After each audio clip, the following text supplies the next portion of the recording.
At Vanderbilt, it's Tim Corbin in the Vandy Boys, Jerry Stackhouse on the hardwood, and Clark Lee on the gridiron.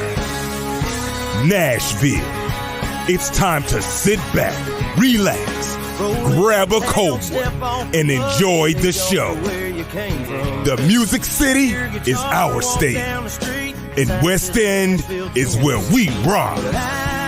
You're listening to The Dore Report, the premier Vanderbilt podcast for fans who bleed black and gold. Commodore Nation, anchor down. Make all the drunk girls scream and shout. We love it, we hate it, we're all just trying to make it in this crazy town.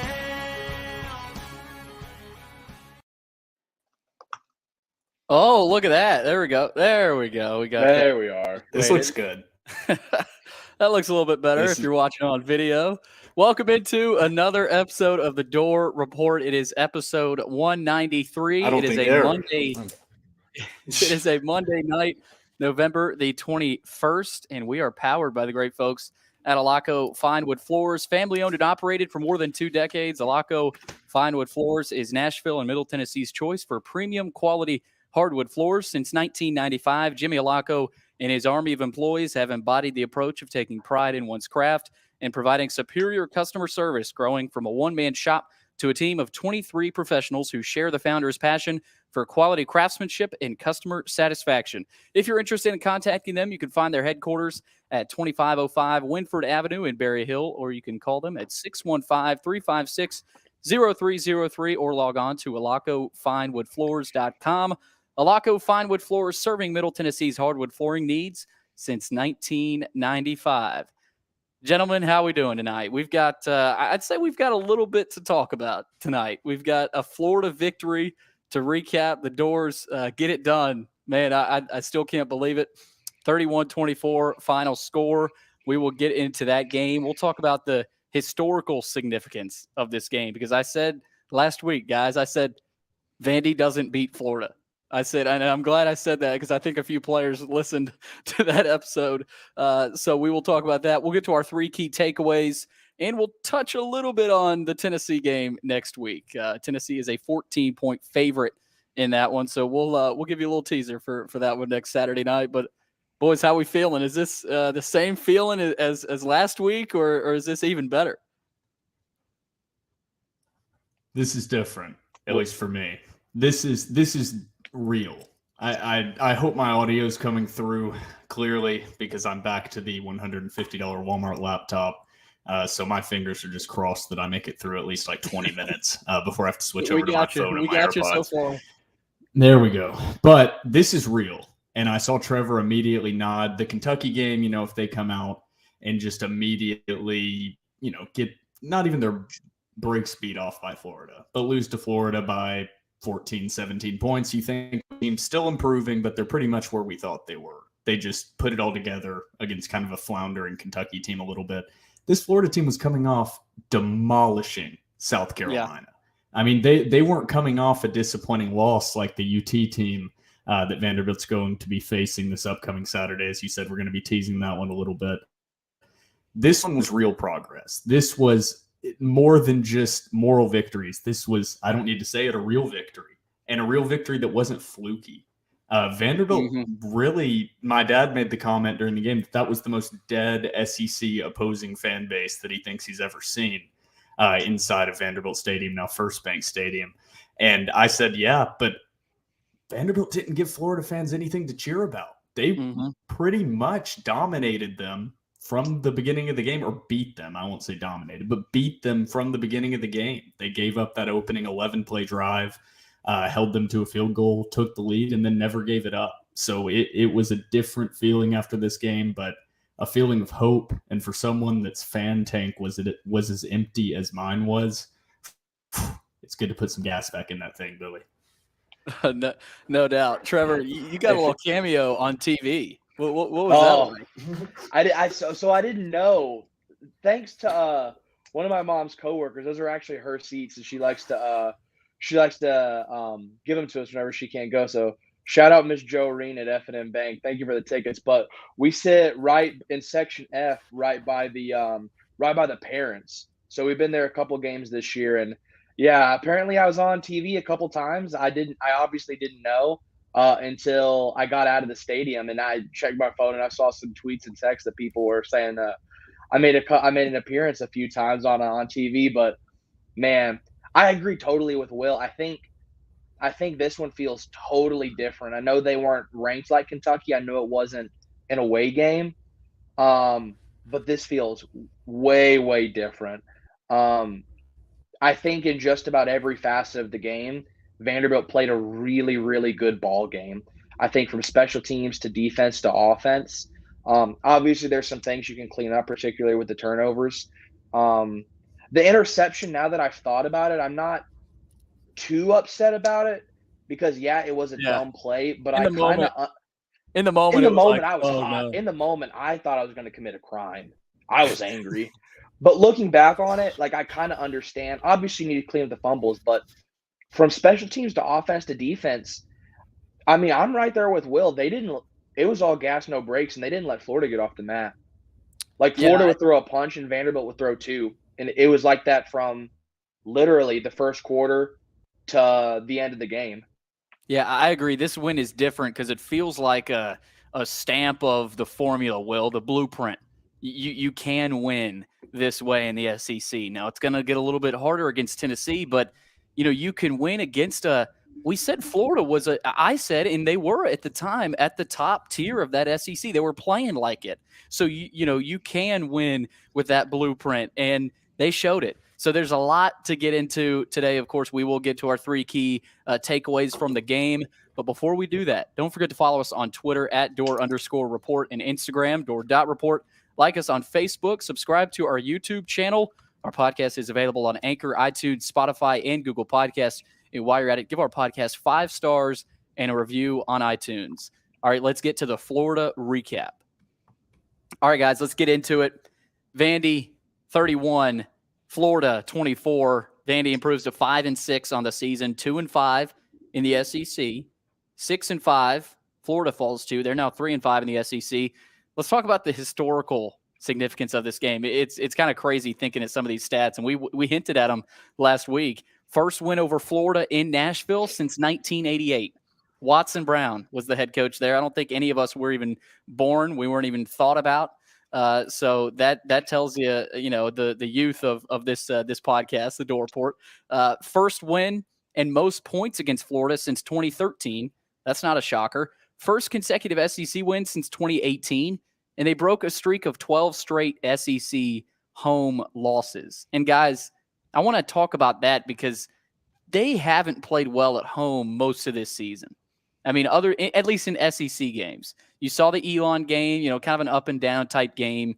The Wake Forest game, bad second half. Ole Miss, bad second half. South Carolina, really, that game was bad as a whole. So you play this well at home against an SEC team. That's what they've been trying to do. They've been trying to get to that point to where you play better at home. So I think that's a big aspect of this, to where you finally got over that hump of, playing in front of, let's face it, not a whole lot of black and gold, but they were loud, I think, at certain parts in that game. And, you gave them some belief. You gave them something to cling on. And I think you'll start to see even more start to slowly come back. So I think that's big, guys. Winning at home, if this is on the road, kind of expected. This team's road warriors. They love playing on the road. But, Will, I think this was huge that they were able to make this happen in Nashville. Yeah, I think I'm a little delayed here. The audio is not synced up with the video, but I think I'm not going to be too late on this comment. But there isn't really a fan base that has had less to be excited about than Vanderbilt fans in a very long time. Even the successes of recent years have kind of been a little disappointing. Even the bowl game years with Derrick Mason, for the talent that they had in those seasons, they upset Tennessee. That's what saved Derrick Mason's job. You couldn't really get behind anything. Yeah, it didn't feel like you were building on anything. It felt like these kind of one-off seasons. Yeah. And Vanderbilt fans, I mean, I think Clark Lee had a comment. I don't remember if it was after the Kentucky or the Florida. I think it was after the Florida win on the broadcast or maybe in the post-game presser. He said something like, we have the support that we need in the locker room within the walls or something along those lines. And he said the support from the outside will come after that, after we have wins. We have enough support on the inside to get those wins. And that's you win. It's kind of like the Field of Dreams. Build it and they will come. It's the opposite. It doesn't matter what your stadium's like. Win and they will come. You will pack 40,000 people sitting on plastic milk crates if your team's undefeated. The stadium doesn't matter. I guarantee that place was rocking for opening night. I always point back to that Ole Miss game in the James Franklin era as what that place can be. That was an opening game because they were coming off a successful season that felt like you were building on top of success from previous seasons. And you just never felt that with Mason. The year that it was supposed to happen with Riley Neal at quarterback, we know that season didn't go as planned with a lot of NFL talent on that roster. So, man, Vanderbilt fans, I think as the excitement continues to build, Vanderbilt fans, they're going to come back because most fans are not like me and Trevor and you, Billy. Most are going kind of casual, and they're going to go to the game if it's fun to watch. And I'm going to be honest with you. You said they haven't played well at home. Those games have not been fun to go to. No. It has been hard to go out there and drag yourself to those games, man. It's been a nightmare. And they had me and my dad on the edge, like until this last 2 weeks. If you have me, of all people, Will, Byrum, the most obsessed, insane Vanderbilt fan there is, saying, if it doesn't work out with Clark Lee, man, I'm still going to be supporting them, but I don't know if I can buy all in again. I mean, it's just been so repetitive in nature. And what we've always said is if Vanderbilt would just commit, they have everything they need. They just haven't had commitment from the university and from the athletic department. And that's what fans have been clinging on to, is they've just never really tried. And now you have the people in place with Deermeyer, AD Candace Story-Lee, Clark Lee at the helm, and you kind of feel like you have the right people in place and they're doing things like having advertisements. I heard it this week. They had Kevin Ingram on a radio ad on, I think it was 104.5 The Zone, where they paid for it about the Nashville history or Vanderbilt football history this day. And it was talking about Vanderbilt beating Tennessee in 2005 on the Cutler to Bennett pass. And that's just something they haven't done in the past, just outreach. I've seen the effort, and it's finally coming to fruition with a little bit of success on the field, just enough to draw me back in and give me the dangerous, dangerous thing of hope in my soul. Yeah, I mean, you look at hope is a dangerous thing. After that It's South the Carolina, most dangerous. after the South Carolina game, I think there were a lot of fans that said, "That's it. I don't know if I'll be coming back to First Bank Stadium." But you beat Kentucky on the road, just enough to pull you a little bit closer back to First Bank, and I think people are coming back. I think there's going to be more Vandy fans in this stadium on Saturday than anybody expects. And I'm confident in saying that. And we'll talk about that more later in the week. Guys, before we get into the three main takeaways, Vanderbilt got a field storming fine. And that was the best field storm I've ever seen. I mean, I was there. I stayed the whole time. No idea we stormed the field until I thought that was recruits and friends and family. I saw a text from one of our staff guys, Jacob Scholl, that he said, come down to the field. And I didn't see it until after I'd already left the stadium, but I was there the whole time after. It just looked like the recruits and like friends were going down there. And I was kind of up in front of Section J, hanging over the edge, just kind of cheering them on. So it was funny. I was there the whole time and had no idea that we rushed the field. I missed it. I looked at my dad and I go, Dad, they're letting normal people on the field. He's like, yeah, we're not going to go on the field. And I looked at him, I was like, Dad, we're going on the field. Well, I was saying, and then he was like, no. And then that's we just walked. And he's right behind me. And I'm like, told you, we're going. That's a tough field to rush because very few college stadiums most of the bleachers are like 25 feet above the field. So like the only you can't way jump- are you on jump the, at yeah, your are on the end, 250-yard line spots. It would have to be the most organized field rush if Well, Vanderbilt that's ever what actually it, did pull that's it what off. it Yes. was. The students, and what did Single. national writers expect them to do? Hop over the field and get a concussion? Somersault. Yeah, it was orderly. That's the only possible way for them to. You storm would the break field. your legs if you jumped off. It's like a that solid would be 10, best case 15 feet scenario. above the 10-foot goalpost where I sit. I mean, that's literally if Vanderbilt wants to storm a field, that's how they have to do it. Like I don't. Yeah. The national, yeah, it was an easy joke, and it was actually kind of funny. But I think no. Vanderbilt was actually probably 100% in favor of that Oh, yeah. I mean, they were $250,000 fine. You can't buy that kind of like how that is going to look like. Zoom out and just be like, we got fined for storming the field. Most people aren't going to know It was the what funniest- actually happened. It's just a good look for the brand. It's a good Yeah. look. Bad. It's always a good look to be a little unruly, even if it wasn't actually real. It was a $250,000 fine. So man, really breaking the 1,000 a bank. person. For Vandy. They were last fined for a violation following the men's basketball game against Kentucky in 2016. So that was the last court storming fine they had. So I thought I'd throw that out there.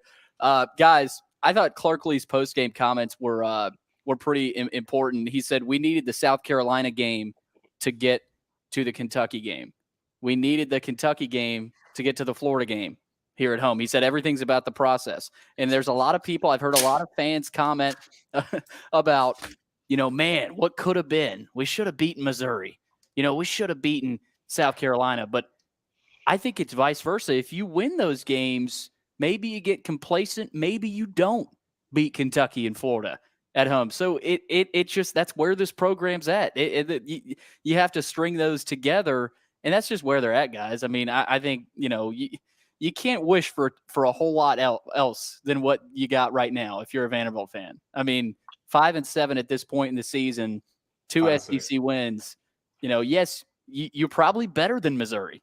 You could argue you're a better team right now than South Carolina. Now, South Carolina just played their butt off, but Auburn, A&M, in power rankings, Vandy's 9 or 10 right now in most power rankings. So the growth is just unbelievable, and we'll get to more of that, guys. But let's get to 3 key takeaways. And I don't want to get to much else because we're going to dive into all of it here in our 3 key takeaways. And I'll start here, guys, and we'll have a lot here, but I'll start by saying this run defense past few weeks has been stout.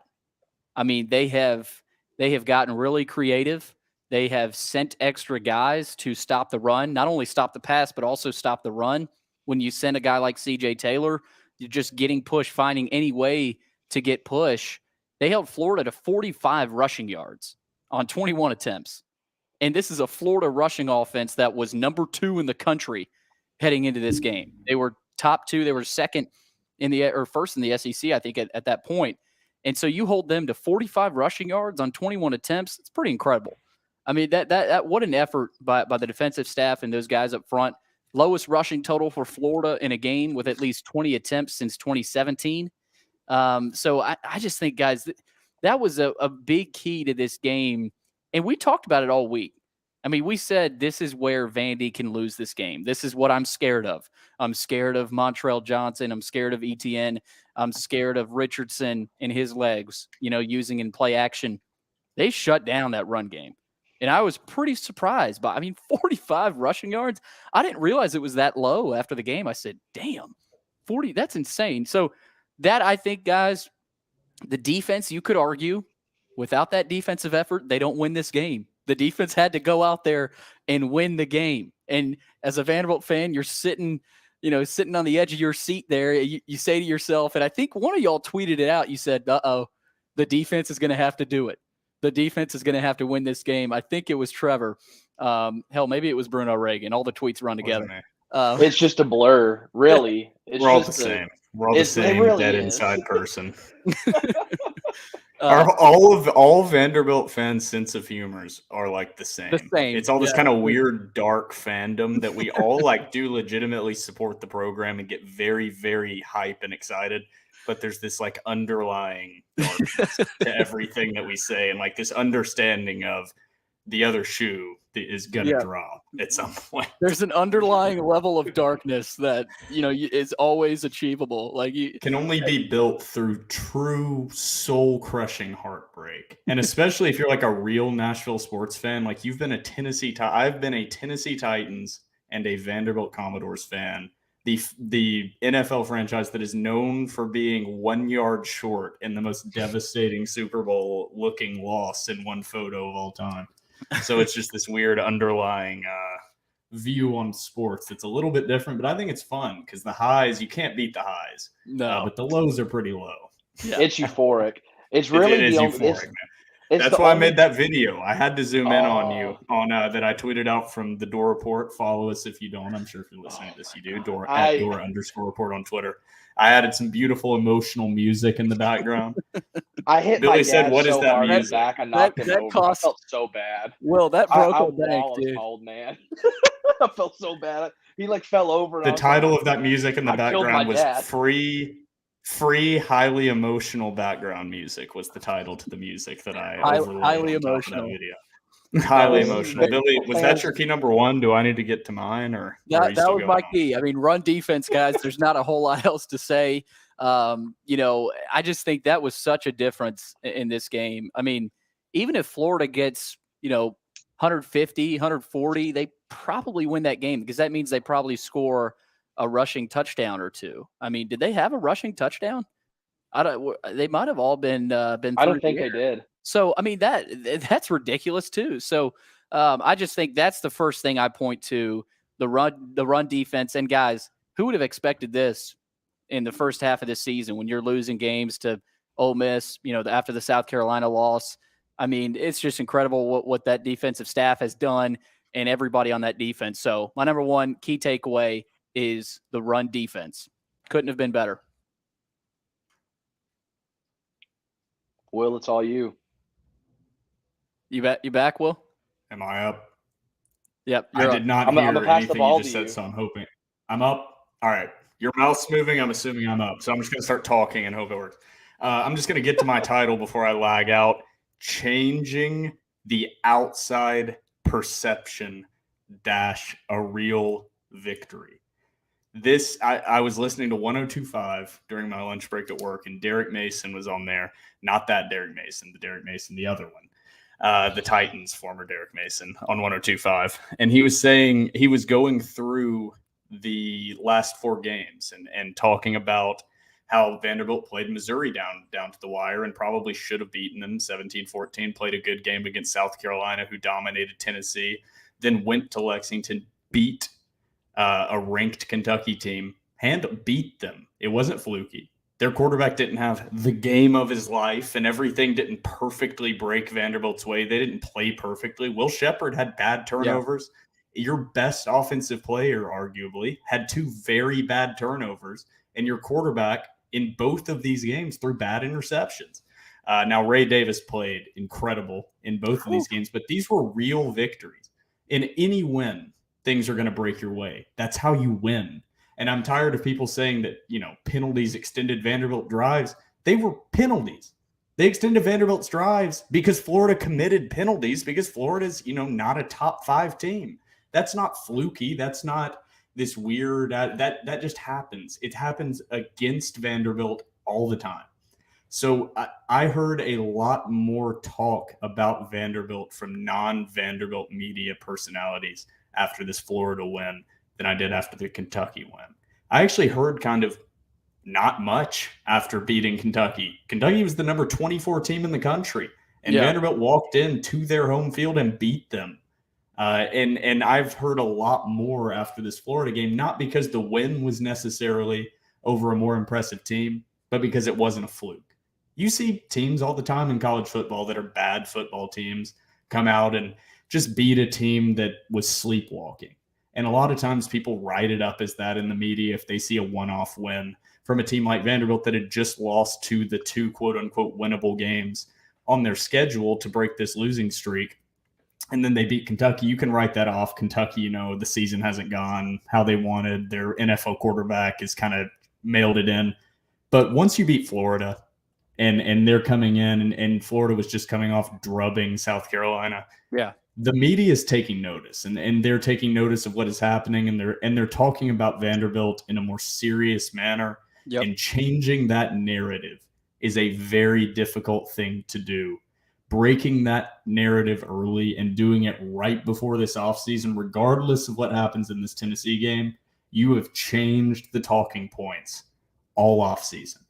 Because it was maybe if they lost out a C minus, depending on how these games went, undeniably anyone across the country, no matter how this Tennessee game goes, will view this Vanderbilt season as a massive success, and recruits and everything. This is just putting you in a direction that is not just us on a Door Report Vanderbilt podcast talking about the things we see that are improvements. You are seeing SEC media coverage talking about improvements, local Nashville radio shows talking about it. I just flipped on 102.45 and 104.5. They were both talking about the game at the same time. That was not happening last week, and it certainly hasn't happened in the last couple of years. So, and good things, saying good things. I've only heard bad things when I occasionally hear them mentioned on local radio. So the outside perception is finally changed after this game, Billy and Trevor. Sorry, I'm used to saying Billy after everything. Trevor. No, hey. I'm going to start saying Trevor and cutting Billy out. Come on, inclusion, Will. Come on. Yes.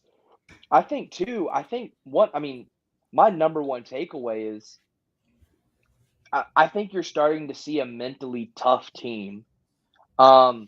There's a reason, like, the acronym SOV, same old Vandy, has been around forever, is because for years, fans like us and our parents and so saw Vandy get up in big moments and something go their way and piss the bed. Just point blank period. And so what did you see last week against Kentucky? One of the first possessions, Will Sheppard has a fumble. Granted, replay, that wasn't a fumble, but puts the defense in a really tough spot, a gut punch. We've seen so many Vanderbilt teams that are just going to fold. And then what do we see this week? Will Sheppard, this was a fumble. Immediately, one of the first plays of the game, has a really bad fumble. Most Vanderbilt teams would have folded, packed up, and gone home. And you're not seeing that from this team. I think granted, you obviously want to clean up turnovers. But the fact that Vanderbilt can make mistakes and not just go into a fetal position is massive. And I think that's not going to show up in any sort of like stat category. But I think just for the mental perspective of the team, like, whenever you do that and you go out there on defense and you know that, like, hey, like, that didn't go our way in offense, but, like, we got dogs and we can stop them, you can't account for that in stats. Yeah, exactly. Yeah, it's you cannot account for that. And I think you're starting to see a mentally tough team. And being mentally tough, even if you aren't the best with athletes or even if you don't call the best game schematically, that sort of mentality can not just keep you in ball games, but I think it's what we saw on Saturday. That will win you ball games. No doubt so about it. That's my big Yeah, thing. that was actually my original key number one was resilient was the title. And I actually changed it because I wrote that down earlier or either earlier today or last night. And I would listen to the radio broadcast, change my key number one. But Trevor, I love having you on here because usually whatever I almost say, you've taken now every single time as your key number one. We got the same brain. We have blast, the baby. exact, for better or for worse. Guys, Literally. we got a comment here from Brad Woodis. You want a better show? Interact with the fans. I was like, No. all right, Brad. I don't want to interact. Get out of here, Brad. I want a worse show. Hey, Brad, you want to interact with us? Ask a question. We'll get it answered. I would love to interact, but to be honest, like we would love to interact. We don't get a lot of from the fan direction. So let's get the questions going. Hey, Brad, I'm all for that original answer was not real, Brad. That was sarcasm. We love interaction. I'm all for this, Brad. So any question you got, yes, we do want a better show to answer that question. We got Heath Watson here. Go Dores. So optimistic about the future of the program. Cameron Gadd, if we beat Tennessee, where do you think we would go bowling at? Interesting one. I haven't really thought that far ahead. Probably the Independence Bowl or the Liberty Bowl. We're heading west, baby. Shreveport. We're packing out the Liberty Bowl. They still have a bowl out there. Yeah, I mean, Vandy makes a bowl game. It would be a great crowd. I would say that because I'm going to find a way to go. If they make a bowl game after being in the position they were in and going a 3-game win streak to go to a bowl game, I will make it. I'll quit my job if I have to go to this bowl game if they make it to it. But that's not a 5-7, poverty bowl, not one they didn't earn. But if they make it to a real bowl game, we've got to get the TDR game. Oh yeah. We'll get a TDR. I think I'd go to a poverty bowl, to be honest with you. I would go to a poverty. It's not about that. It's like something about 5-7, just being able to go to a bowl. I'd still watch and be excited about it. I see what you're saying. Yeah. There's just something that feels a little wrong. Yeah. Okay. This is the question that we were talking about earlier with the students. This is a really good question. Cameron Gadd asks, do you think we will see a little bit more students and fans on Saturday at First Bank Stadium? Yes. Well, 100% because the students were they were off campus this week. They had a break this week, which I thought was a little unusual because typically their break started on Saturday. They just went on. Yeah, so this is the Thanksgiving break, so there's probably not going to be a lot of students there because this is the unique thing about Vanderbilt. Like 90 or 95% of their students are out-of-state students versus every other school in the SEC is like over 70% in-state. So Vanderbilt also struggles with, you have, number one, no real fans that, like, if you grew up a Vanderbilt fan in Middle Tennessee, just forget about going to Vanderbilt. Like, you're not going to go to Vanderbilt. The other side is they all are like from the Northeast and out West and from different countries. So on top of only having like 6,000 undergrads, they're all like on plane flights versus hour-and-a-half car rides. So it's a little bit different. So I will confirm. Fans, yes. Students, no.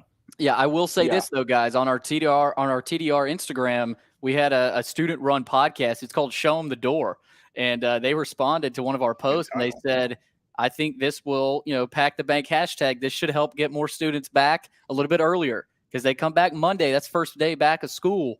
So, interaction with fans. We will be having a Door Report tailgate. Legit Door Report tailgate. Legit. It is going to be massive. It is going to be huge. Donald Trump finger, whatever animations here. Huge, massive, the best you've ever seen. Massive. No matter the outcome of the game, the Door Report is winning the tailgate situation. Yep. We are going to make it happen, Captain. So anybody out there, we will be in lot 2. You'll see us. Don't worry. How about this one from Arlen Goodrich? Liberty Bowl with Derrick Mason and Oklahoma State. I would love that matchup. That defense sucks. Oh, gosh. Oh, that would be great. I'd love to put up about 40 on the defense like that. Oh, that would be. Derrick Mason led. I think I would strap up. I would steal a helmet. And you're going to be like, who is number 60 or like 72? Why is he out there? he doesn't look like a lineman. And it's going to be me giving my absolute all for the Commodores against Oklahoma State. You put me out there in pads, I will hit somebody as hard as I can one time, and I'll be taking the blue tent. I like this one from Heath Watson. I am always annoyed by UT fans, but since we're playing them, I'm going to get on their level. Vols have more fans, but that orange looks so, I'm guessing, shitty. Black and gold is better. Dores by Fitty. That, Heath Watson. It does not matter. If you're a Tennessee fan, you can, like, not Heath, obviously, but if a Tennessee fan's watching this, you can say it's unique. That is the ugliest fucking color on this helmet. The color on there is a reason it is very similar to traffic cones because it sticks out compared to every other color that humans put on anything that eyes like to see. The most similar thing to UT orange is a traffic cone. Or jail jumpers. Yeah, or jail jumpers, which is also accurate. Those helmets. There's a reason also because jail jumpers are that color because they stick out because they're such a hideous fucking color that there's no way anyone would put that color on their body if they had any other choice of color. So you're like, if you see someone in that color, they've got to be a bad person. And exactly. They just decorate their entire stadium and entire fan base in it. Pumpkin puke orange. I love it. Love it, Arlen. All right, guys, are we ready? Are we ready for? Did you ever get to your first key takeaway? Trevor? We all got the key number 1. Okay, we all got it. We got. I did, yes. We got questions. Hey, if we're getting questions, we're going to the questions. Sorry, We're audio answering listeners. questions. Yeah, we're answering questions. Cameron Gadd, do you think Jay Cutler will be there for the coin flip? I hope he's there ripping a marble of gold. That's what I'll say. I don't think Cutler's coming back anytime soon. No, God love him. Jay, if you're listening, you can't hate him. If you're a Vanderbilt fan and you hate Jay Cutler for some of the reason, get a life. I mean, come on. Vanderbilt is so lucky to have Jay Cutler because Jay Cutler kept them relevant in the minds of diehard SEC fans for so long because he was such a big-time relevant name from Vanderbilt. Vanderbilt has their highly drafted first-round quarterback in the last 50 years or 40 years. Other than Jay Cutler, we would be talking about who? Bill Wade. Bill Wade. We'd be talking about that's Bill literally Wade. God 50 rest his years. soul. Yes, that is who we would be discussing, and that would be the name. So thank you, Jay Cutler, for allowing Vanderbilt fans to not have one more thing that people can make fun of us. Although that is a pretty damn good name to have. I think Bill Wade was up for the Heisman. I mean, Bill Wade's an incredible. I'm not dissing Bill Wade in any way. He's the number one overall pick. I'm not saying that, but but it was 70 years ago or whatever. I'd love to talk. I'd love to talk to some of the older, like 70, 80-year-old Vandy fans about Bill Wade. I mean, he was a superstar on a level Vanderbilt's never had. Like he was on the cover. He was on the cover of magazines. He was different. Like that, they haven't had a guy like that since. He was him, dude. All right, Scott, tier 1 here. Vandy fans have no excuse this weekend. Show up and support these players who are playing their asses off for Clark. Every sign points to a Vandy upset. Show your gold. I love it. I want this comment tattooed on my forehead because if you're a Vanderbilt fan and you have season tickets and you sell them to Tennessee fans, you're a fraud. And you are. I don't want to have anything to do with you. How are you going to let Tennessee fans come into First Bank, sit in your seats, drink your beer, eat your hot dogs under no circumstances? If you have season tickets and you can't go to this game, that's fine. Sell them to Vanderbilt fans. If you sell to somebody who wears a power tee, I'm sorry, we are not the same. Give them away to Vanderbilt fans before you sell them to UT fans. There's no way that UT fans are willing to pay an exorbitant amount anyway at this point. Yeah. Even if they were, they would have had to pay. It would have had to be in a level of like 5 figures for me to sell my tickets to UT fans after all the stuff about checkering that stadium. I hope Vanderbilt fans show up as a giant middle finger to all that stuff that they have been reading about UT checkering that stadium. And I hope we see a lot of black and gold in that stadium. And I think instead of seeing what some UT fans think is going, I think it's going to be 60-40, 50-50. I think you're going to see Vanderbilt fans, I have faith, are going to show up, and UT fans are not going to show up in the same way. Yeah. Especially with Hooker out. I just don't but there's no motivation. I mean, there's some Tennessee fans, they would rather stay in Knoxville and watch this. It's going to be cold. It might rain. They're not checkering Vandy, and there's not going to be 90% because it might not even be. It's going to be close to a full sellout. I mean, I don't know that it will sell out, but there will be enough Tennessee fans, and I think enough Vandy fans. It's not going to be a dominant display. Now, there's going to be more Tennessee fans, but it's not going to be dominant like we thought it might be 2 weeks ago. Nope. We got Arlen Goodrich here, Pack the Bank. If you guys have a Twitter, tweet that out every day for the next 5 days here. Pack the Bank leading up to Saturday. Morale is through the roof. That's true, guys. I mean, when's the last time you felt this good as a Vanderbilt football fan? I mean, it's been a long 2016, time. I think. After they lost I would say you did have this feeling of true hope after in the COVID year they barely lost to, at that time, a very, very highly ranked Texas A&M team with a true freshman quarterback in Ken Seals. They lost 17-12 in that opening game. First recap you and I will, by the way. Yeah. But that game, I think you felt something similar to this, but not this good, obviously, because you didn't win the game. But you felt something that was, after the K-State game, 2016. Yeah. That was pretty damn high. Whatever it was. Yeah, that was a high right there. Even then, I'm almost with you, Trevor. 2016, like real, true display of consistency. Like that 2019, let's face it, we were confident going into Alabama, but you've got Alabama coming in. It was always that level of darkness was still there. So I don't know. I mean, I think, we haven't felt this good since 2019, but is this to the level of 2016, the success they had, beating Tennessee? I mean, it will be if you beat Tennessee. I mean, it will be back to that. So it just feels too like, even with the scenario of Tennessee, like where they're at as a program right now, it feels so much like the 2016 game. Yes, it does. To where like they were riding a high, they were a little bit low, and they had a Sugar Bowl on the line, and it just and the talent they had across that team, Kamara, Dobbs, Derrick Barnett on the defensive side, Josh Malone. That was a legit like Sugar Bowl type team. Now they weren't coached. They were number 17 in the nation. Yeah. Butch Jones was laughable as a head coach, and I think that's the one advantage. This is a little bit different. Like Tennessee as a program is different than they were in 2016. Like Josh Heupel is way more competent than Butch Jones. Like I don't think his coaching would cost them a game. Butch Jones's coaching cost them that game and that season. I mean, they have talent, but the thing is, Tennessee is without their quarterback, so the leadership is the leadership there, and there's rumors that the locker room is crumbling. I mean, that locker room's a mess, baby. Let it burn. I mean, I don't know how many of these rumors are true, but apparently there's a rule in the locker room that if you step on the power tee, you have to do push-ups.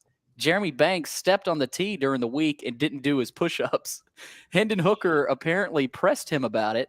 He proceeded to try and fight Hendon. Then Joe Milton, the backup, had to break them up and end up holding Banks against the wall. This comes very close sources to the football program. This explains why her defense didn't come to play tonight. This is from a Tennessee fan. And honestly, that scares me. Sounds like Heupel's locker room is divided. Now, this is a Tennessee fan on Twitter. I don't know how much you can trust him, but it's obviously probably not that bad. But if there's any sort of crumbling or division in that locker room, that's a recipe for Vandy. No, can't hurt at all. Feels like 16. It sure does, man. Sure does. Okay, guys, we've gotten through one key, and I was shooting for about an hour on this. We'll probably go over. Let's get to our next key here. And like I said, guys, interaction. Brad started it, man. I mean, we've got questions here. Credit to Brad. I love it. So second key here, guys. Nobody in the country is playing harder than Vanderbilt right now. Nobody. And, there's a reason. There's reasons to support this fact. I mean, this is a fact. I mean, if you watch that game, that Florida game, nobody in the country is playing harder than this Vanderbilt team. Florida looked uninterested. They looked lazy. They had more talent. They were bigger. They were stronger. They were faster. They didn't want to be out there. They did not want to be out there on Saturday. Neither did Kentucky when Vandy played them a couple weeks ago. So there have been teams that have slept on Vandy. Vandy has cashed in on that. And they have another chance to do that on Saturday. Now, I think these two wins, Tennessee will take Vandy serious. Now, it's not – you get these two wins, and you're going to start being taken seriously, and that's the added challenge of this. Heading into next year, you're going to be treated with a level of respect you haven't been treated with the past 3 or 4 years. So that's what's going to change, guys. But, I mean, nobody's playing harder. A few effort plays that I look at, the Bresnahan touchdown. I mean, that was pure want.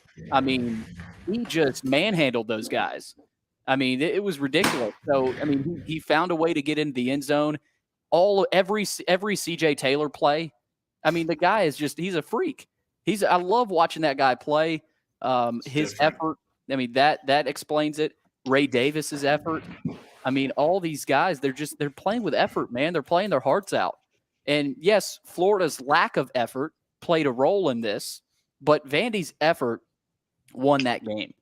Without that effort, if Vandy would have played with the same half-ass, lazy, uninterested effort as Florida, they probably get clobbered.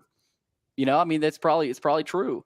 But the mental hurdles, guys, that this program has been forced to jump over the past couple of years, I mean, they seemed almost insurmountable. I mean, the damage that Derrick Mason did, we've talked about this almost every episode.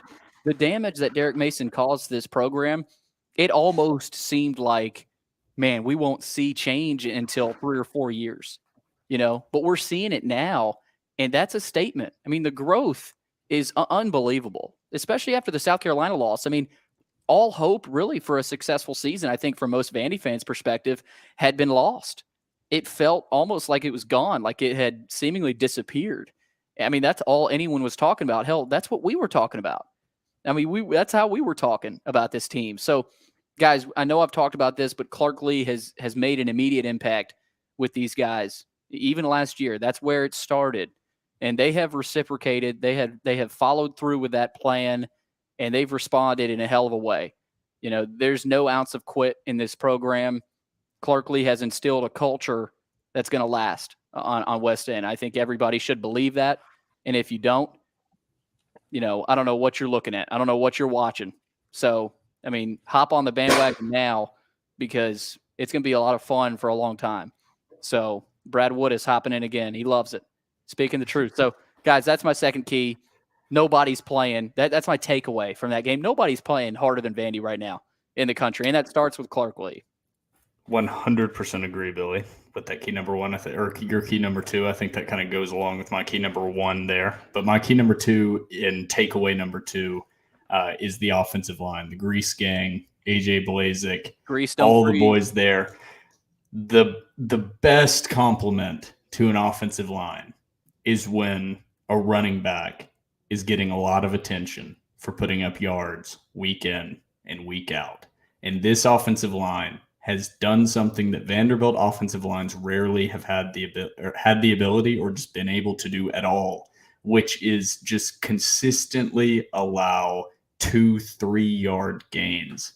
And a lot of that has to do with Ray Davis and his strength, his ability to not go down on first contact, fall forward.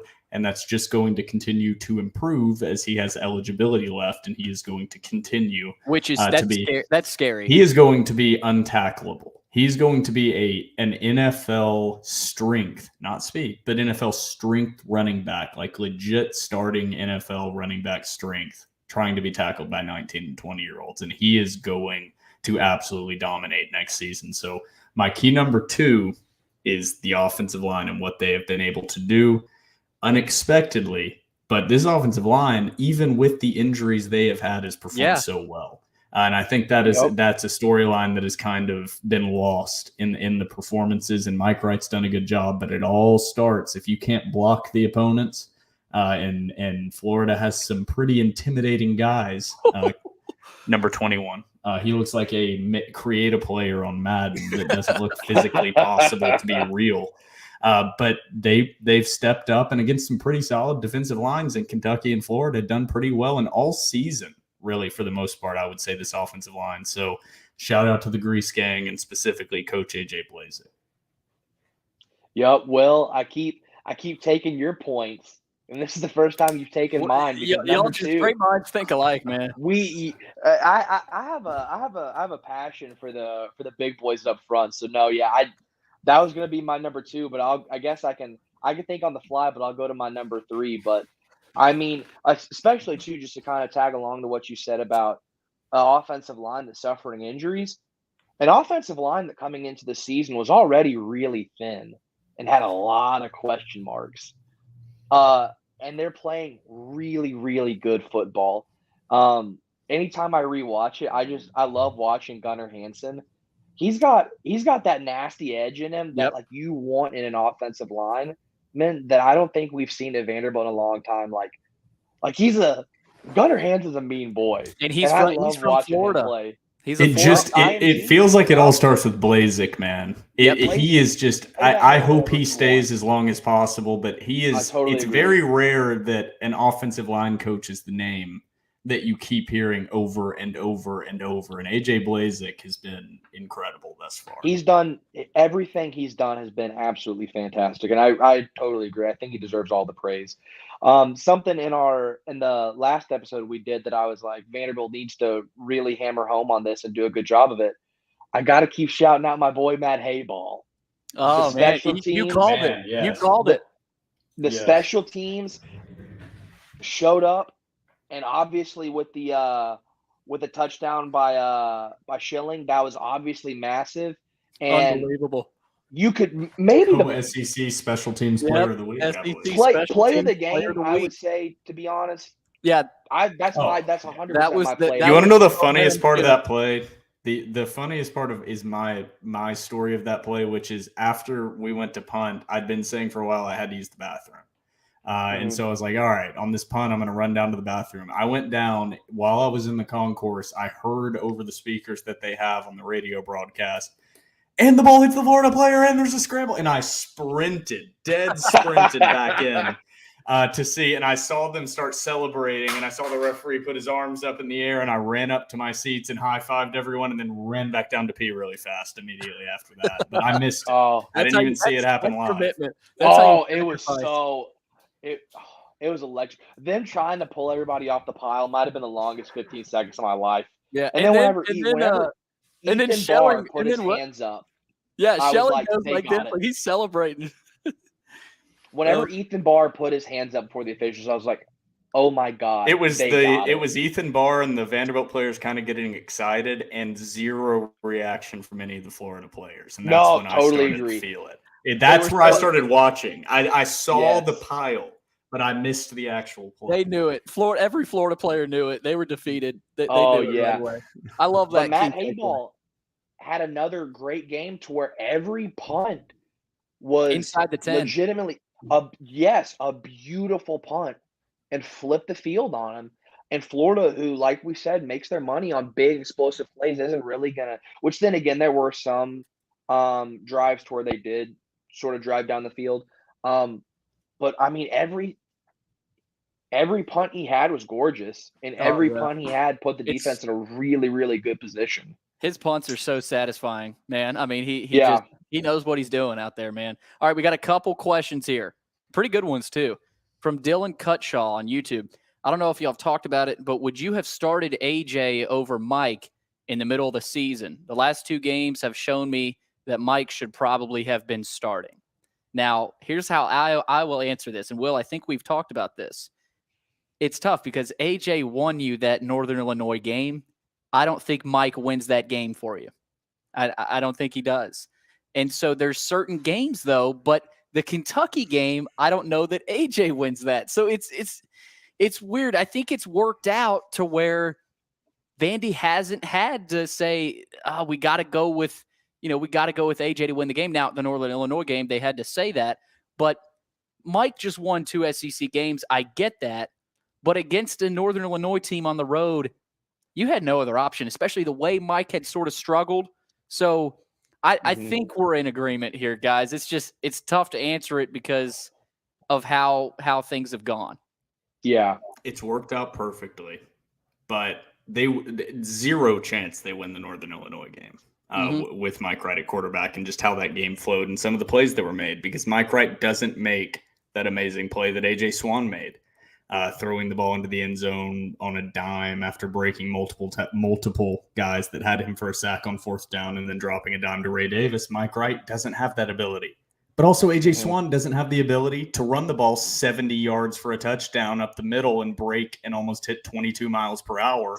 And have the fastest run in the entire country. He doesn't have that ability. So I think that, I would have switched to A.J. Swan. And if he wouldn't gotten hurt, A.J. Swan would probably still be the quarterback. And I don't want to take anything away from Mike Wright, okay? Because I love Mike Wright. I want to see Mike Wright succeed and put up crazy stats. Mike Wright had zero to do with the wins in these games. Any quarterback that they would have put out there wins the games in the same fashion. I'm not saying 100% in the Kentucky game, because he did play an incredible game in the Kentucky game and had that explosive play, but the Florida game was irrelevant to Mike Wright. I think he had 100 yards passing or something like that, and a bad interception late in the game that almost gave Florida an opportunity to come back and tie up that game.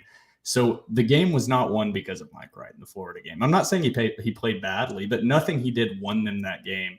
The defense, the offensive line, Ray Davis won them that game, and special teams. Yeah. That's where I said is I'm not trying to take anything away from Mike Wright, but he is going to be the starter and should be the starter for the UT game regardless. And you're going to have a conversation after the season about this. I mean, and I don't really know what the correct answer is, because it would be really hard to bench a dude that's winning. But to beat really good passing teams and explosive offensive teams. And I don't know if UT necessarily qualifies in that same way without Hendon Hooker at quarterback next week, which gives Vanderbilt an opportunity because Milton just is not consistent enough. But you're going to have a quarterback. Mike Wright still has a high school arm, and that just is what it is. I'm not saying, and people are like underneath that slant that he threw to Will Shepherd to win the game against Kentucky. I'm not taking anything away from that. That was a great throw. That's a high school throw. That's not a throw like A.J. Swan has the ability to make. And I'm not trying to hate on Mike Wright because A.J. Swan doesn't have the ability to run or avoid pressure in that same way and make explosive plays happen on the run like that throw Mike Wright made to Bresnahan was a great play. But I think A.J. would have seen that play. And I think the same thing would have resulted. So his leadership and intangibles is a tough thing to kind of weigh into this equation because I think Mike Wright has one of those personalities that is just magnetic. And you just can't help but to be fired up and love the guy. Because I know I've been a proponent of A.J. Swan, but Mike Wright's one of those dudes like, I hope he makes me look like an idiot. Like, I just want him to come out and next year win the job and just be absolutely dominant because he just is an electric dude. I mean, he just seems like a good dude that cares about the right things. And even when he's on the sideline after losing the starting job, he's over there animatedly giving the signals in the red backup vest and the bright hat. So Mike Wright, I'm not trying to take anything away, but I think, AJ is probably still the more talented quarterback there, just giving you the opportunity to beat better offensive teams with more dynamic defenses. I think too with this, and I know a lot of Vanderbilt fans have been, and myself included, have been hypercritical of Joey Lynch, and I think some of that blame is well deserved from what we've seen in the season. Joey Lynch has done a really, really good job the past couple games scheming and calling a game to where it fits with Wright's strengths and minimizes his weaknesses. And I think he does deserve some credit. Yeah. It's been phenomenal. I think a lot more of the onus gets put on the game plan and the coaching with a quarterback like Mike Wright. Yes. With a guy that I think you can really open up the playbook and have like this real consistent, quote unquote, unstoppable success that doesn't rely on manipulating the defense where you want them to be. It's just unguardable with AJ. Yeah. I don't think you can do that in the same way with Mike Wright, but I think right now with where this team is, right now it gives them a better opportunity to win because it's more manipulating the eyes of the linebacker. And if he makes the wrong read, boom, 70 yards. And right now this team just doesn't have the talent to do the 8 yards, 12 yards, 10 yards, 6 yards. They just don't have that at the receiver position. Because you need 3-4 guys on the level of like a Will Shepherd out there, just to be honest, and one of those being like a Jaden McGowan type guy is just a true freshman. But you can't just have one wide receiver that's a legit dude. And I'm not saying Quincy Skinner Jr. can't develop into that, but he's just not that right now consistently. So I think Mike this season, for whatever reason, it's just kind of fitting into what Joey Lynch has the capability of doing with his other personnel. So I don't know if it was necessarily a bad decision to switch to AJ. No, because I think they won the NIU just because of that, like you said. Yes, and so what Mike Wright has done these past couple weeks, you have to give as much credit to the coaching staff really as you do Mike. I mean, what they have done to scheme up, it's been amazing. I mean, some of the schemes you haven't seen. What you saw in that Florida game, you haven't seen any of that. That fake pitch out, and then you roll Mike out. You've got two guys wide open, and they hit Brett. He hits Bresnahan for the touchdown. So what Joey Lynch has done, as Will exits, he'll be back. What Joey Lynch has done has just been phenomenal. So I think you have to give him almost just as much credit there. So that's a big discussion point. Yeah, He's really come a long way. No doubt. Another question here from Brad Woodis. In the end, we've been beat up by UT with the exception of Coach Franklin. Hey, I gotta just interject because that was Mason won 3 in a row. Yeah. That's I don't understand. We'll say with the exception of Mason. Yeah. I hate to lose, but in the end, progress was made this year. A bowl game would be an extra perk. Y'all keep bringing it. Yeah. I mean, there's no falsehood in that. I mean, I would also argue, no, we haven't been beaten up by UT, actually. Yeah. We were beaten up for a very very long time, Vanderbilt was beaten up. And then, like, the last 10 years, not Even. so much. But It's even. the 40 years before that, yes, Brad. The 40 years before that beat up is the right term. And term. I think we need to remember that because this has turned. This is a rivalry. Back to. Yeah. The last 10 years, how can you not call it a rivalry? I mean, it has been dead even, and Vanderbilt has competed, and they've shown up. Now, I know last year not competitive, even the year before that not competitive, but under Mason it was competitive. They won. They beat Tennessee. So I think we need to look at it from, yes, Tennessee is a top 10 team right now, but they didn't play like it last week, and they don't have their Heisman Trophy caliber quarterback. So we need to think about it as not a level playing field with Vandy and Tennessee, but pretty close almost at this point, the way both teams are playing. Cameron says, I could see AJ destroy their DBs. If you really look at it, if our receivers play together, we could destroy them. I don't know about destroy, but I agree with AJ having success against those DBs. They are awful. Those Tennessee DBs are terrible. So, Swiss cheese. Yeah. I mean, if AJ Swan is healthy, I pick Vandy to win this game.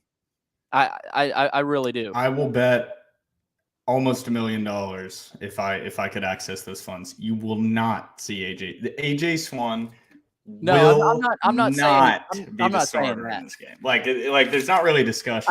I think he's trying to say. I think he's trying to say if AJ was healthy, and he could see him destroying. But yeah, I know the dream of AJ playing is dead. We can't keep talking about it.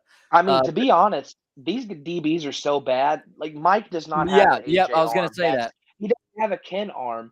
These DBs are so bad. Mike Wright very well could throw on these guys, and that's not could have an evening. Mike, like it is a legitimate possibility, I think.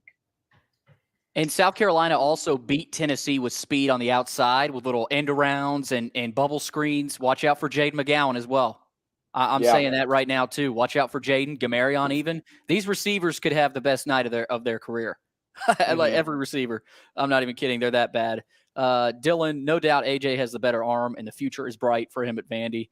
We've talked about that. Arlen says, Nick Howell, really great growth for everyone, including the coaches. We've talked about Howell as well. And he's a guy, just like Lynch, we've criticized. I mean, let's admit it, Will, we've criticized him. You know, I mean, we've been critical.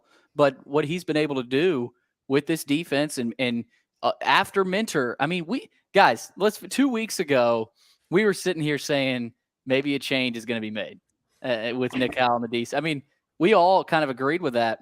But what he's done in these last couple of weeks, it's a common theme. I mean, everything was negative about this team 2 weeks ago. They've completely flipped the script on just about everything.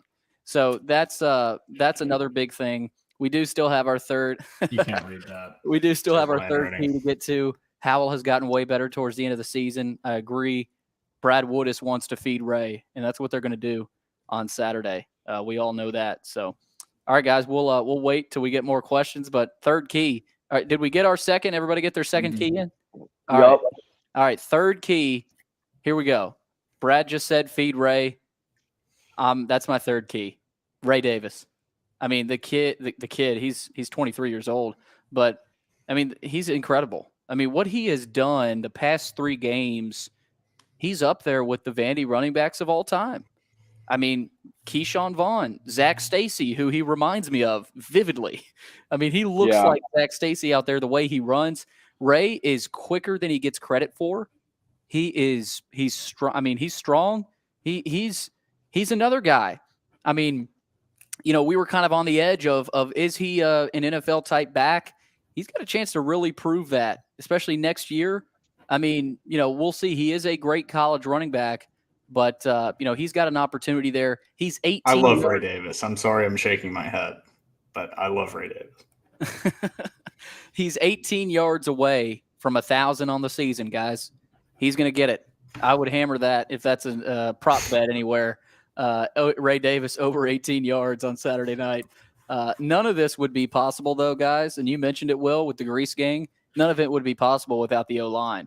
I mean, they've worked very well together. I mean, you could tell Lynch and Blazek, McKenzie.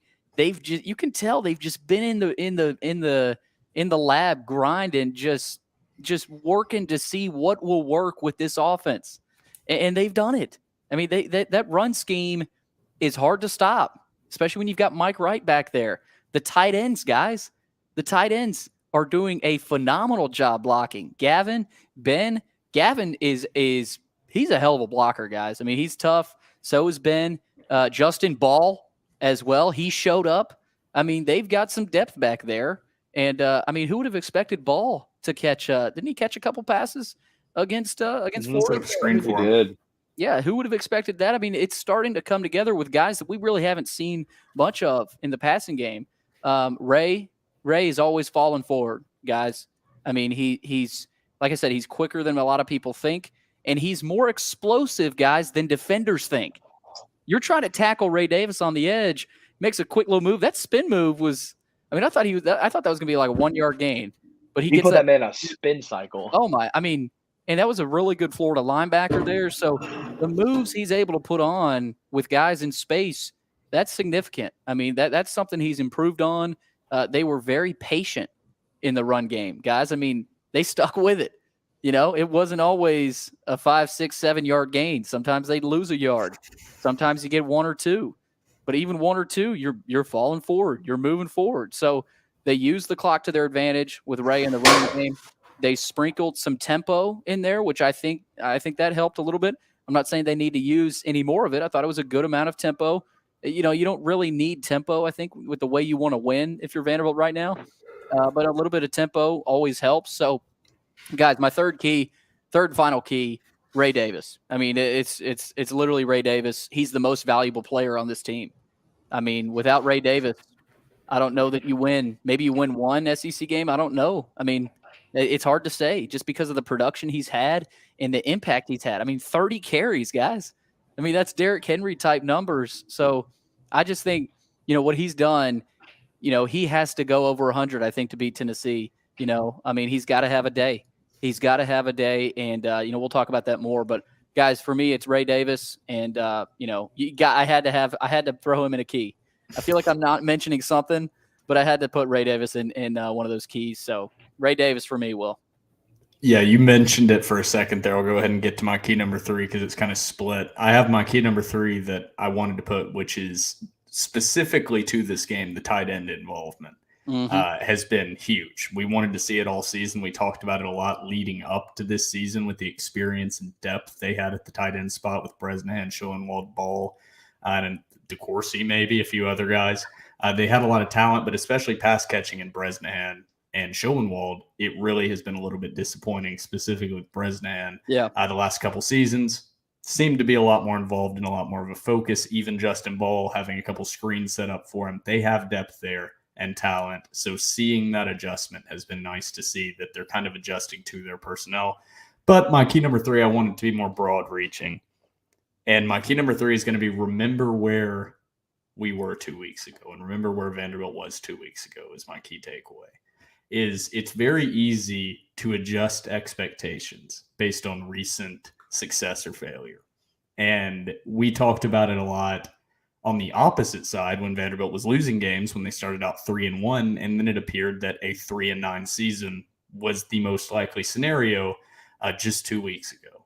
And the expectations at the beginning of the year, the over-under on wins was 2.5 wins. They beat that in the first 4 games of the season, sitting at 3-1. So we had to keep reminding people that our expectations were 3 wins is I won't say good, but a decent season, Adequate. C-, depending on how the rest of the games go. Not a success, but not a failure. So now, just remember that feeling where you're sitting just kind of having in your own mind as a Vanderbilt fan to justify what you had just seen. 3-9. It's a 1-win improvement. They beat the over-under, but that streak is still in the back of your mind. And now you're sitting going into a game that I think 3 weeks ago with a healthy Hooker would have been a 31 or 34 point line against Tennessee. You're sitting as a 13.5 point underdog. That's not bad against a top 10 team at all. I know they have a backup, but Vegas and the country are starting to put a little respect. Just the entire perception of Vanderbilt football has shifted in the last 2 weeks. And I know that sounds dramatic, but 2 weeks ago you were talking and everyone was talking about what is there to look at on this team and look forward to, and maybe best case next year with how this team is looking, 5 wins, fighting for a bowl game at the end of the year. Now you're here now. You're here now. And 2 weeks ago, that seemed literally impossible to be sitting here in this spot. So I just want that to be my key number 3. And takeaway from this game overall is kind of amazing. Really, when I had no hope as kind of being optimistic, even then, I mean, realistically, Trevor, Billy, would you have put down that Vanderbilt would have gone 2-0 in these 2 games? And I just want to say that I got to say this because I tell you, beginning of the season, Vanderbilt sitting at 5-6 going into UT with 2 SEC wins. There is absolutely no way that you say those 2 SEC wins are going to be Florida and Kentucky. That's the craziest part of this whole thing is the 2 SEC wins. Tennessee, I would call you a liar. What was that, Trev? I think if you said that they were 5-6 going into Tennessee, I would call you a liar. Oh yeah, yeah. I'd call you a psychopath. Yeah, but to say I would have taken that in a heartbeat before we started this season. I would have taken 5-6 going into UT like that. I would have taken 4-7. I mean, at this point, I would have taken 3-8. But at that point, it's like, man, did we really improve? But at 4-7, it's like, okay, yeah, there was definitely improvement. 5-7, it's like, yeah, well, now. I mean, it's here. It's undeniable. It's from the outside. It's undeniable. You've got Will. You talked about it earlier. I don't know if you guys ever heard of Tony Barnhart. He's Mr. College Football. He never. He's probably tweeted about Vanderbilt 6 times. He had about a 2 or 3 sentence tweet about what a job Clark Lee has done at Vanderbilt to turn the tide and get it to where they're respectable in the SEC. It's guys like that old time SEC. He's a Georgia guy that respect that. I mean, it's true. You search Clark Lee's name on Twitter, you got Tennessee fans saying, yeah, I mean, the guy's a hell of a coach. I mean, so these wins, guys, you cannot state how big they are. You can't. I mean, 5 years down the road. Yep, I know 5 that's years a down terribly the road. Stereotypical quote, but 5 years down the road, we're going to look back at these 2 wins and say, that's why we're where we're at now. Now maybe they, if they go 3-9 this year, 4-8, it's probably just a little bit longer of a rebuild. But now it accelerates it. It's like we're there. This is where you were hoping to be realistically at the end of year 3. Yeah, and that's the part that is. It's just that's why my key number 3 was 2 weeks ago. I just cannot. Oh, if next week we need to get cigars. If they win next week, Trevor, we'll do it at my place. We'll get a reel set up, Billy. We'll get it out here right I've next. Got a nice plugged camera. into the Ethernet cords. If Vandy beats Tennessee, this Door Report episode is going to be off the rails. Like it's going to be unbelievable. And Will, if it's any better than the last one, they're in for a treat. I think it would be spectacular to get this group of 3 people together. Oh my gosh. For an in-person podcast post-victory over Tennessee, sending this team to a bowl game on a 3-game win streak. You're going to want to see that. That's all I can say. To the tons of eyes out there watching us right now, you'd want to see that, I guarantee. Golly. Oh man, Brad is for the boys. There's no doubt about that. Brad's a tier 1. He's a tier 1. There's no doubt. All right, guys. Trev, did you get to your third? Standard. No, I would just say real quick, my third. I think, Billy, this is something I agree. You brought it up earlier. I think they did it really well in the Florida game. They're going to have to do it against Tennessee. I feel like early on, the interior run game was not there. And for years, we have rightfully so hammered against Vanderbilt, saying they don't have the athletes to get outside speed. They're not quick. That's a legitimate complaint against Vanderbilt. They never have. Vanderbilt against Florida, against a team full of Florida kids, had real success running the ball outside. Whenever it wasn't inside, you had guys like Ray Davis and Patrick Smith ripped off a couple, beating these Florida defenders to the outside multiple times for big gains. Whenever Brammer wasn't holding. Yes. Yes, that was. That's nothing. Hey, Jacob, it's nothing against you. That's a joke, by the way. Me and Billy like the Also- word slippery. That's what other Also- SEC teams always feel like against Yeah. Vanderbilt Vanderbilt is is all their getting there. players are slippery. It felt like Vanderbilt's players were slippery against Florida. Yes. That Ray Davis multiple times you were like, how did he just gain 7 or 8 yards? Yep. That should have been Yeah.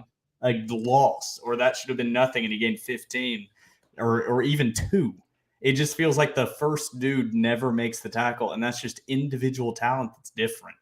Yeah. I mean, even now, and that's just going to keep improving because the level of talent that Derrick Mason was recruiting into this program was not good enough. No. And it just there were occasionally guys he brought in that were legit. I mean, Mahoney was Juwan legit. Williams. I mean, he's still here, Juwan Williams. But there are guys still in this roster that were legit. But for the most part, he was not recruiting SEC talent into Vanderbilt. And then the SEC talent he did have for the most part left right after he left and was going to be gone anyway after that season. So it's just you see the glimpses. You just keep seeing the little moments. And if you're like, if this is what they're capable of in 2 years without even a real opportunity, I mean, it's hard not to get romanticized about what you could see in the future. And by God, Billy, Trevor, we fucking deserve it as Vanderbilt fans. I was telling my dad, I was like talking to him last night, and I said something like, I don't want to get too excited. You know, I don't want to get my hopes too high and then be disappointed. And I said, no, we deserve it.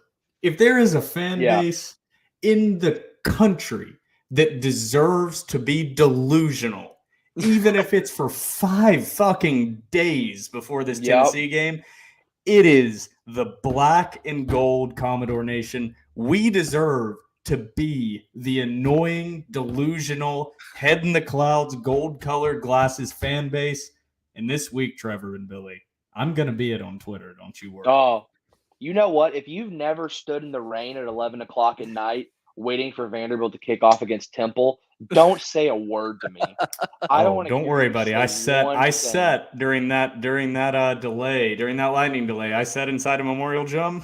I watched along with about 150 of my closest friends as Vanderbilt got demolished. And who was the linebacker? He had to retire because of concussions. He was actually ended up being a really good player. Nigel Bowden. 52. Nigel Bowden. Originally I will committed to never Georgia Tech. forget being in that stadium, and there were so few people there. As Temple scored another touchdown to extend their lead, he yelled out the F word very loudly. And I remember standing there in 2013. I guess I was a sophomore in high school, and I was like, and I remember yelling out, "Yep, just keep yelling the F-bomb." And I said it, and I said, "That's going to make you stop Temple from scoring." And he looked up at me, and I'll never forget that because it was so quiet and empty in that stadium, and there was nobody there at that point. You could hear the F-bomb he dropped from the field 25 feet up, and then they 100% could hear me yelling back at them. That's sicko. So I've sat there with you, Trevor. I mean, I was there in the Ole Miss game. I felt my soul drop out of my body as Jeff Scott ran 75 yards. I was sitting in section M. He ran right to us, and I thought Javon Marshall had the tackle. I swear to God. I'm section J, so I just watched it open from the end zone. Like I saw the gap and I saw the cutback, and it was like my worst nightmare was just unfolding in front of my eyes. The layer of darkness below ground. That was Vanderbilt entering into that level. Ole Miss and Temple being with in my real developmental years in college. Those 2 games being opening games of seasons, and then combine that with ETSU. Just combine game the year before. The ETSU game. I was a grown man. I had a full-time job when that ETSU. I walked out of that stadium shirtless. Like I've never been. In my wildest worst-case scenario, I could have seen them lose. I could have. Never, in my wildest worst-case scenario, and I say this as a Vanderbilt fan, we just mentioned, but as a Vanderbilt fan, I never expected them to get dominated by ETSU. So those 3 games right there, Trevor. If you've been to those games, you're built. All 3 of them, brother. You're built different, brother. I know you were watching at least, even if you weren't there, because you were in Florida for one. Yeah, I was. That was bad. I somehow sat through and gold watched jerseys. Hack Squat. They coming out with the gold jerseys or what? Boys, I have no inside sources. I don't know anybody on the equipment staff. if you are on the equipment staff and you want to give me a source, my DMs are open. I have a real sneaking suspicion. I don't know why. I know deep in my soul that they have gold uniforms on ice, and they've had them for a while. Clark is a Vanderbilt guy. I mean, my God, whenever he brought out these new uniforms, he brought them out with the shoulder stripes and the pant stripes. Oh my gosh, like they had in the mid 2000s. It was so perfect. You have this, Billy. This is the sustainable thing. They have them because you have people in there that they played there, but it's not just that they played there. They get it, Billy. That's you always said it. They get it. And that's the difference. Is it's like Mason. I don't think Derrick Mason was a bad dude. I think some of his ideas would have worked at non-Vanderbilt schools. That's the thing. Yeah. But there are a lot of things that coaches have tried in the past at Vanderbilt that would work at 90% of programs and are built after successful coaches that they got them from. But to coach at Vanderbilt is different. And for the first time, you have Clark Lee there, who gets there is tradition here. There is. It's not just a gut it. And he was a part of it. He was a there part of it. There are people that love, and that was the hard thing about the Star V, that I get why they did it. That's a hard decision. I could make a hell of an argument on either side for that. But you have not just him, but AD Candace Story Lee. And that is somebody that I will keep singing the praises of because I was very critical of her at first, but she gets it. I mean, she has been. This has been quite a roller coaster. Will's relationship with Candace. Yeah, no, but since she announced the real plans for the new stadium, Billy, it's changed for me. It's been different because it hasn't been talked. Trevor, Tommy, is that your dad? That is my dad. So I'm right there with my dad. Before I come on, Steve, Billy, I'm gonna agree with you on something, or I'm gonna agree with you on something. But before I have to address this with my dad, another thing, Vanderbilt has a real tradition of wearing gold against Tennessee and winning. 1982, they busted out these gold uniforms with Whit Taylor. 2012, they busted out the gold uniforms. Oh my God! There is a track record of Vanderbilt wearing gold jerseys and beating Tennessee. So that's my dad. You're giving me chills. Your dad is giving me chills, Trevor. What you're hitting on, Trevor, is it's like we've always said, there's potential of tradition that has never been capitalized on. And for the first time, we're actually having people that get it. I want to hop on that because me and my dad, where we were sitting right next to the 2012 Vanderbilt team that they honored at that game. So we were sitting with Vince Taylor and Ladarius Banks. And we were all talking, and Ladarius Banks brought up a really good point. And he's like, it's really nice to see that in the program, we have people like us running the program. And he specifically brought up, he's like, I'm glad that Clark is one of us. He's like, I'm glad Earl, Darius Sims, who he played with, he's like, he's one of us. Like you these can't guys fake get that it. video you saw after the game of Candace Story Lee celebrating and hugging the coaching staff and the players and yelling out, yes. That was from her core. Like it's primal. A different there's a celebration from a fan, and then there's when you watch me celebrate after a Vanderbilt win, or watch my dad, or watch you, or watch Billy. It's not concerned with any camera or looking like you're celebrating. You're just celebrating. And Vanderbilt hasn't had that, man. No. You haven't. No. You've had the Derrick Mason dancing at the. This is real reactions from people that care about Vanderbilt. That's the difference. It's not just caring about being successful as a coach. Clark Lee wants Vanderbilt to win. Candace Story Lee wants Vanderbilt to win. And I think somebody that hadn't got enough credit is Deermeyer. I think he has been a catalyst of the change. He's a just as much, and he's not directly involved in the nitty-gritty, but he has allowed them to do what they are doing. Because without his support, none of this is a possibility. Yeah. The new stadium's not a possibility. Corporate sponsorships aren't. So Deermeyer is somebody I want to shout out to. Yep. Guys, and from the very beginning, this is the reason I was excited about the Clark Lee era. I mean, you instantly bring back Earl Bennett. You hire Barton Simmons. You have Javon Hay. You retain Javon Hay, which was smart. I mean, you have those guys already in the building that have seen success at Vanderbilt. I mean, to bring back Earl Bennett, that's a statement. I mean, that's one of the more impressive hires at Vanderbilt that Clark Lee has made. I mean, Earl Bennett has just about as much influence. He had that much influence on Will's childhood. Look at that picture. My favorite player of all time. The first time we had season tickets was 2007. Whenever he had his career year. Trevor, we might be the same person. I'm pretty sure. Earl Bennett's my favorite. I think we were like 05. You guys have the same parents. Like you we might be brothers. my Webkins, whenever that was popular, whenever Earl Bennett was playing, was named Earl after Earl Bennett. I had a Webkins and it was named Earl. It was a blue hippo. We've officially hit TDR After Dark. Will's talking about Webkins. I'm on beer 5, so you're starting to get some funnier stories now. Oh, guys, we got to wrap it up though. Trevor got to his third key. We could stay on here for a few hours. This is TDR After Dark. That's what it does to you, boys. I don't know what Brad's referring to. He said no. Oh, Earl Bennett, number 10. There you go. I forgot about it. Gavin, number 10. I mean, that's part of it. The identity. I mean, you see that number 10 jersey walking into Dudley Field, man. I mean, that gives a little chills down your spine. So that'll do it, though, guys. We got our 3 key takeaways. Oh, yeah. Tennessee is a 14-point favorite. Real quick.